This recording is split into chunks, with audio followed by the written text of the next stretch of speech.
$2.7 billion. That is how much frozen French fries Canada exported in recent years. 91% of those exports went to the United States. Let that number sink in. When you order fries at McDonald's, Wendy's, Burger King, or any other fast food chain across America, there is a better than 9 in 10 chance those fries came from Canadian potatoes processed in Canadian facilities.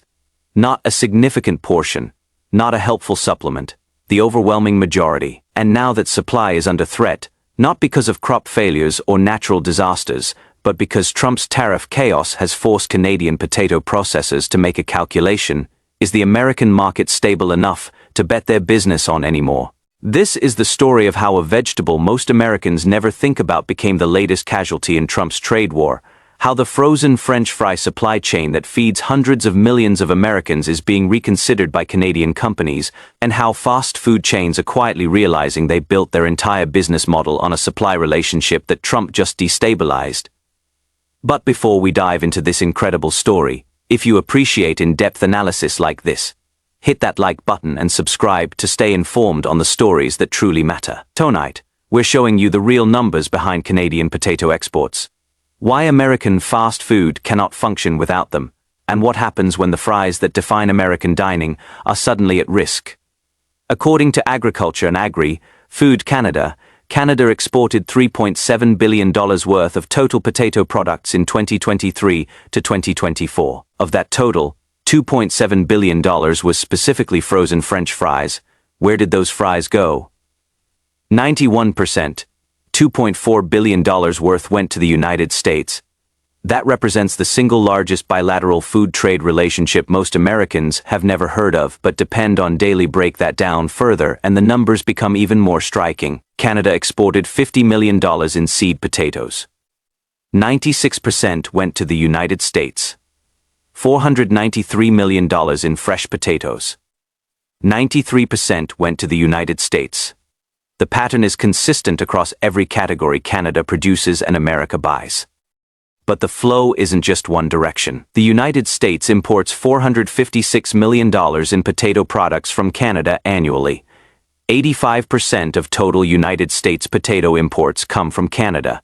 Here is what those numbers mean in practical terms.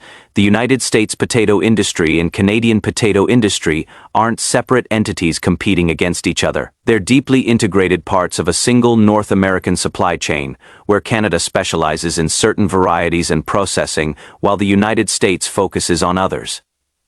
And Trump is about to blow up that integration with tariffs. Canada produced 5.8 million metric tons of potatoes in 2024. That production is distributed across the country, 34% in Atlantic Canada, 19% in Central Canada, and 48% in the Prairie provinces, primarily Alberta and Manitoba. Those Prairie provinces matter enormously for frozen potato products. Alberta accounts for 24% of total Canadian potato production. Manitoba contributes 21%. Prince Edward Island adds 20%.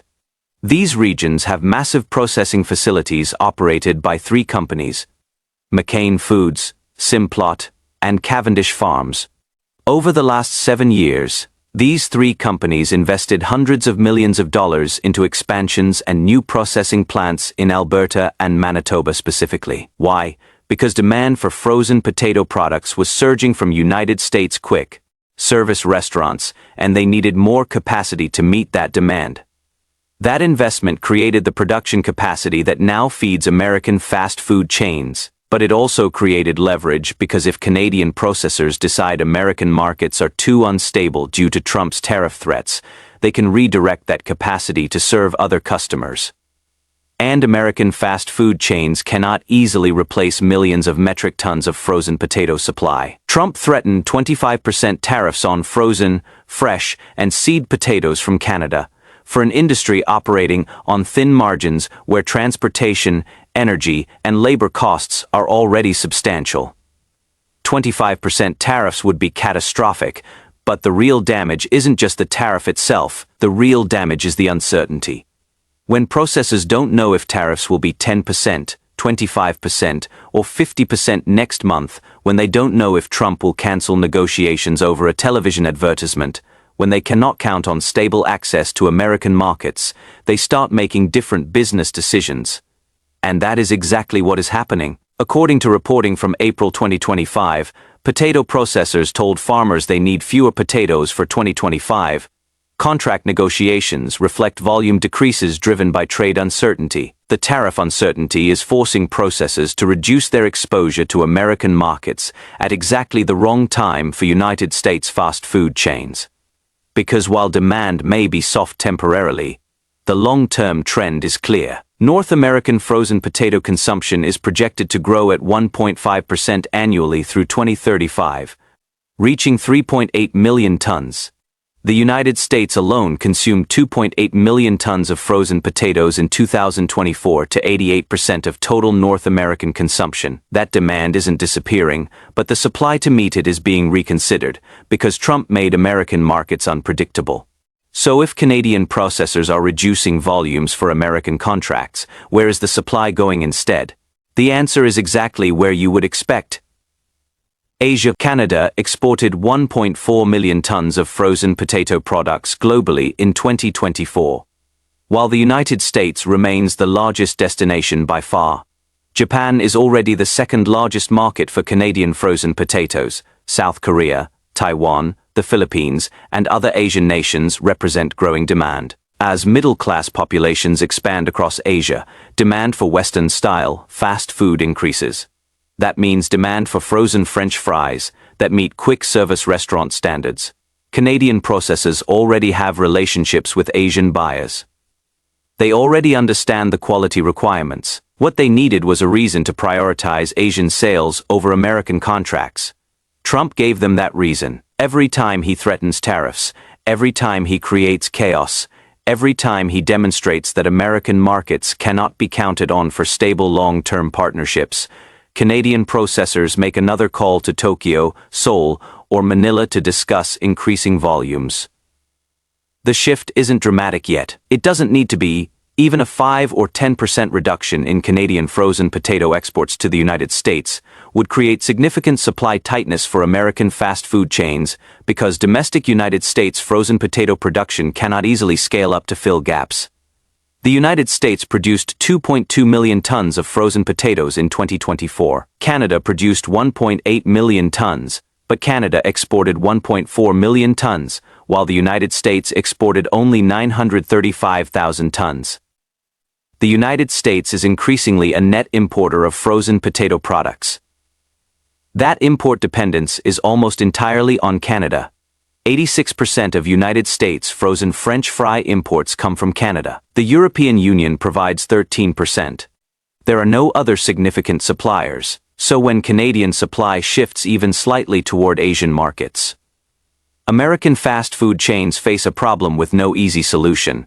Let's talk about what this means for the chains Americans eat at every day. McDonald's alone serves approximately 69 million customers globally each day. A substantial portion order French fries, arguably the most iconic menu item the chain offers. Industry estimates suggest McDonald's United States locations alone serve millions of pounds of French fries daily. Wendy's, with its fresh cut fries, still depends on processed potato supply for consistency and quality control. Burger King, Five Guys, Shake Shack, Arby's, Culver's, every major chain has built customer expectations around reliable access to high-quality frozen French fries. Now imagine Canadian supply to the United States drops by just 10%, due to processors redirecting volume to Asian buyers. Where do American chains source that 10%? Domestic production is already running near capacity, serving existing food service and retail demand. Building new processing facilities takes years and hundreds of millions in investment. European imports are possible but expensive. Shipping frozen products across the Atlantic costs far more than trucking them from Alberta to Montana. The likely outcome is straightforward. Supply gets tighter, prices increase, and fast food chains either absorb higher costs or pass them to consumers through menu price increases. In markets where customers are already price sensitive due to inflation, higher prices mean lost sales and reduced traffic. Or worse, supply constraints force menu limitations. Imagine McDonald's limiting fries to small sizes only during peak demand periods. Imagine Burger King implementing portion controls because supply is insufficient for projected customer volumes. These scenarios sound absurd until you understand that 91% of frozen potato imports come from a single source that Trump is actively destabilizing. But here is the crisis within the crisis that will take longer to manifest but could be even more devastating. Seed potatoes. Canada exported $50 million in seed potatoes in 2023 to 2024. 96%, $48 million, went to the United States.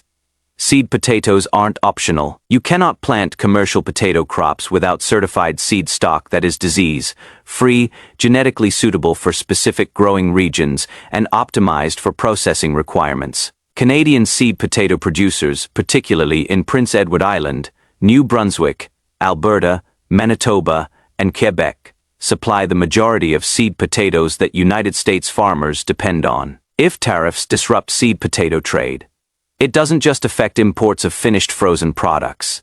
It threatens United States domestic potato production. Farmers cannot plant crops without seed. Reduced planting means reduced harvests. Reduced harvests mean less supply for American processors who are already facing Canadian import constraints. This is the nightmare scenario.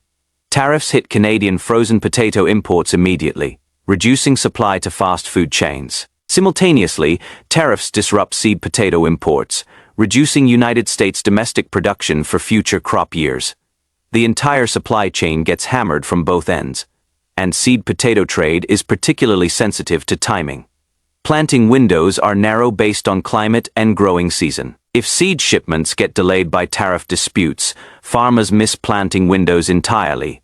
That means zero production for that year. Canadian seed producers understand this vulnerability. If American markets become unstable due to Trump's chaos, they can explore partnerships with other countries that need high-quality seed potatoes. Mexico, South American nations, emerging markets in Asia.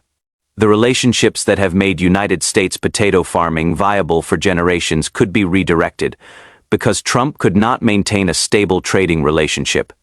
Here is what keeps procurement executives at major fast food chains awake at night. This isn't a temporary disruption they can wait out. This is the beginning of a structural shift in how Canadian potato processors think about their business. For decades, Canadian processors could assume American markets were stable, predictable, and growing. They invested hundreds of millions in capacity specifically to serve United States quick service restaurants. Those investments made sense because the trading relationship felt reliable. Trump destroyed that reliability. Now Canadian processors are asking themselves, do we want 70%, 80%, 90% of our business dependent on American markets that could face arbitrary tariffs at any moment based on a president's social media impulses? The rational answer is no. Diversify. Build relationships with Japanese buyers. Expand partnerships in South Korea. Explore opportunities in Southeast Asia. Reduce American market exposure to a level where Trump's chaos cannot threaten business survival. Once that diversification happens, once Canadian processors sign multi-year contracts with Asian buyers, once they invest in logistics infrastructure to serve Pacific markets more efficiently, those changes persist long after Trump leaves office. Because business relationships and supply chains are sticky, they don't reverse. Just because political winds shift, American fast food chains are beginning to understand this reality, and it terrifies them because they built their entire business model, their menus, their pricing, their customer expectations, on the assumption of reliable access to Canadian frozen potato supply. That assumption is now in question. This potato crisis isn't isolated. It is part of a broader pattern where Trump's chaotic trade policies are forcing Canadian industries to reduce dependence on American markets. We've seen it with aluminum, critical minerals, agricultural products. Potatoes are just the latest example, but they're a particularly vivid example because they affect something so visible and ubiquitous: fast food. When McDonald's potentially faces French fry supply constraints, when Wendy's has to pay premium prices for frozen potatoes, when Burger King considers menu adjustments due to supply uncertainty. Americans notice. And they should notice, because this is what happens when political leaders treat trade relationships as weapons rather than partnerships. When you threaten allies with tariffs to score political points, When you create chaos that makes long-term business planning impossible, when you treat sovereign nations with contempt, those nations respond by building alternatives. Canada is building alternatives, and American fast food chains are about to discover that the fries they took for granted are not guaranteed. Canada still produces 5.8 million metric tons of potatoes annually. McCain Foods, Simplot, and Cavendish Farms still operate massive processing facilities in Alberta and Manitoba. The frozen French fries that Americans eat every day are still being made. They're just increasingly being shipped to Tokyo and Seoul, instead of to McDonald's in Ohio and Burger King in Texas. The supply exists. American fast food chains are just no longer the guaranteed customer. And they can thank Donald Trump for turning the most reliable potato supply relationship in North America into something that processors now view as a risk to be managed, rather than a partnership to be maintained.